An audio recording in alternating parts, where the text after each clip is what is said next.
Apa yang perlu diperhatikan dalam misi perdamaian yang dibawa Presiden Joko Widodo ke Rusia dan Ukraina? Untuk membahasnya sudah bergabung bersama kami pengamat militer dan intelijen yang juga Ketua DPP Perindo Bidang Pertahanan Keamanan, Susaning Tias Kertopati. Selamat sore, Bu Nuning.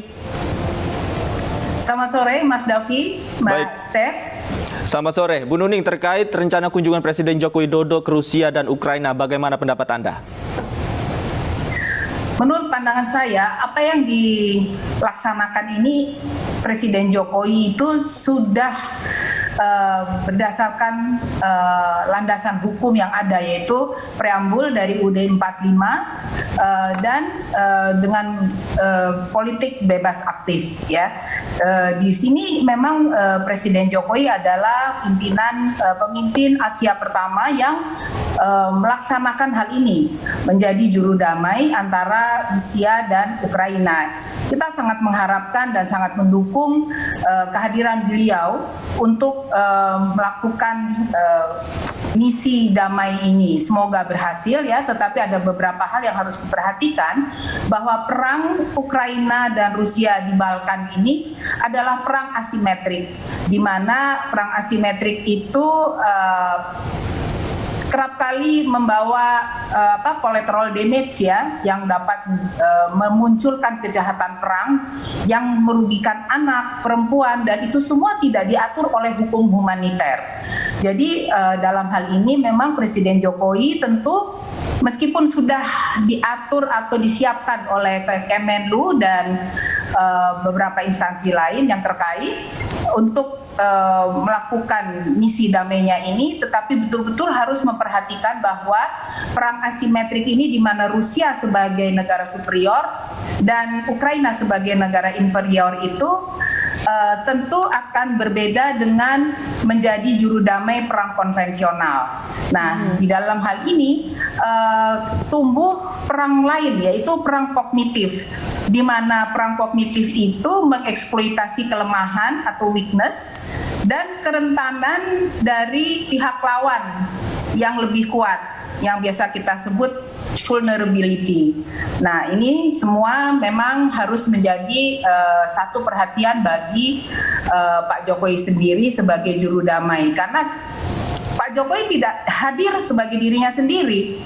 Beliau juga sebagai pimpinan yang berada di dalam Indo-Pasifik, lalu kemudian juga akan melakukan satu dialog ya, baik kepada Presiden Zelensky maupun juga kepada Presiden Putin di Moskow setelahnya, dan di G7 yang akan dilaksanakan di Jerman pada tanggal 26 sampai 27 Juni. Jadi betul-betul harus hati-hati, karena di sini kan tadinya bilateral menjadi multilateral.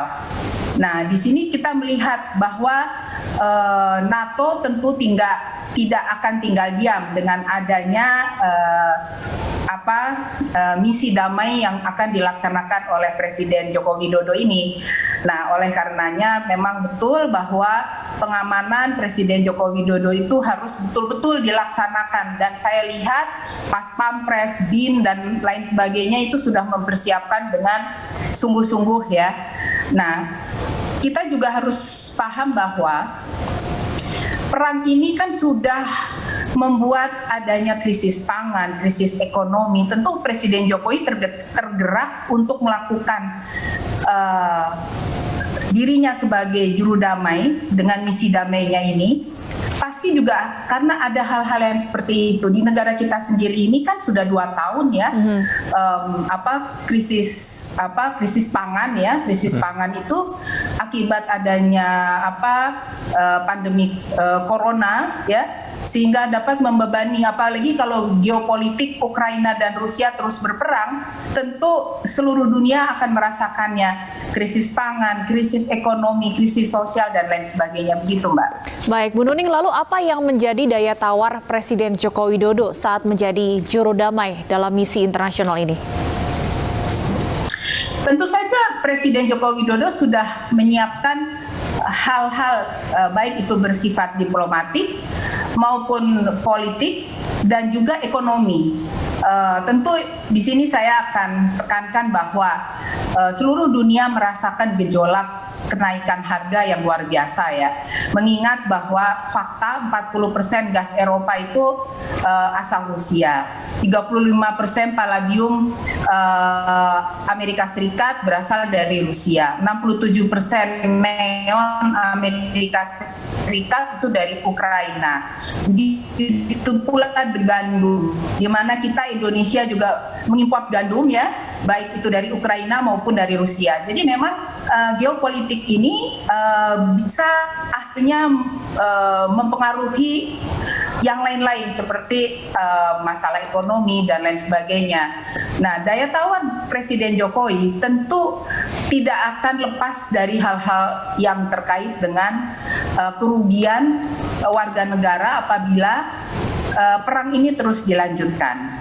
Ya, jadi memang hal ini juga harus menjadi titik tolak kalau bisa ya. Kehadiran Presiden Jokowi dengan visi damainya itu bisa seperti Bung Karno dulu, yaitu tahun 61 memunculkan New Emerging Forces atau NEFO. Nah, itu kan sangat membanggakan Indonesia sampai hari ini gitu. Nah, saya tuh sangat berharap bahwa Presiden Jokowi ini tidak semata-mata hanya hadir untuk sebagai pendengar, tetapi bisa sebagai penengah juru damai yang sukses dan membesarkan nama Indonesia. Jadi kalau ditanya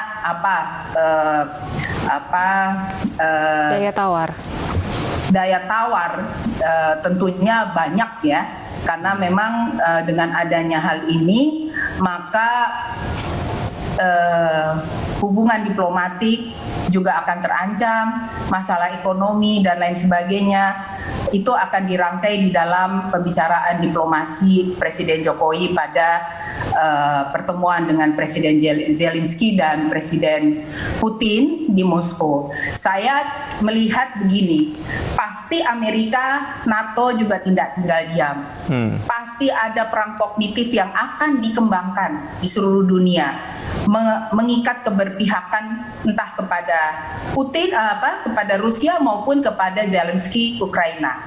Tetapi hal ini saya berdoa semoga Presiden Jokowi sudah mendapatkan kelengkapan di dalam perundingan nanti, sehingga poin-poin yang ada menguntungkan warga dunia, utamanya Indonesia. Tentunya kalau kita melakukan satu misi, yang paling utama adalah keuntungan untuk negara kita sendiri dulu.